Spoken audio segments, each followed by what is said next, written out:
तर काय म्हणताय पोट्यानो, कशी काय मजा? तुमच्या सर्वांचं स्वागत आहे माझ्या मिनी ब्लॉग मध्ये. रोम रोम भाइयों. जसं मी घराच्या बाहेर निघलो तसेच टकले मामा आणि आबाजीचे दर्शन झाले. यांनी माझे व्हिडिओ बघतात म्हणून यांनी हाय केलं. या आजीला नागपुरी खर्रा आणि टिल्लूची रिश्वत दिली. त्या खुशीने आजी नाचायला लागली. आणि आज मला जायचं होतं गहू दळायला. आणि आज आयटीआयचा रिझल्ट लागला. मी पास झाल्याबद्दल माझ्यासारख्या गरिबांकडून मित्रांना पार्टी पण पाहिजे होती. आणि पार्टीचं नाव घेतलं नाही की कसे घोड्यावर बसून आले बघा. यांना बघून वाटलं की माझ्या रिझल्टचीच वाट बघत होते.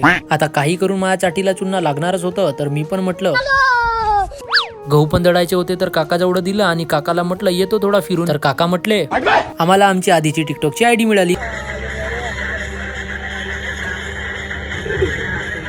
आणि आम्ही चायनीज सेंटर पोहोचताच मला माझा मित्र दिसला. मी त्याचा ब्लॉग बनवते म्हणून त्या भीतीने तो खातच नव्हतं. आणि चायनीज सेंटर वाले मामा मला म्हटले ई कोई शराब नाही बबुआ, अमृत है अमृत. अमृतला पिऊन मामामध्ये इतकी शक्ती आली की आमच्या 4 लोकांच्या चायनीज बनवण्यासाठी त्यांना 1 तास लागलं. आणि माझ्या मित्रांना इतकी भूक लागली होती जशी की त्यांच्या सर्वांचा कॉकटेल राईस मी चोरून खाणार की काय. आणि तेवढ्यात एंट्री झाली या आजोबाची. यांना पण वाटलं की यांना कबड्डी खेळायची आहे की काय. खूप मुसळधार पाऊस येत होतं पण भाऊनं गर्लफ्रेंड सोबत बोलणं नाही सोडलं.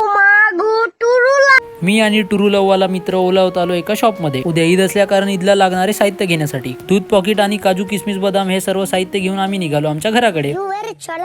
आणि आजची आमची चायनीजची पार्टी आमच्यावर खूप महागात पडणार असं आम्हाला सर्वांना वाटलं. हा ब्लॉग तुम्हाला आवडला असेल तर नक्की लाईक फॉलो सबस्क्राईब करा. तर चला भेटूया आपण नेक्स्ट ब्लॉग मध्ये.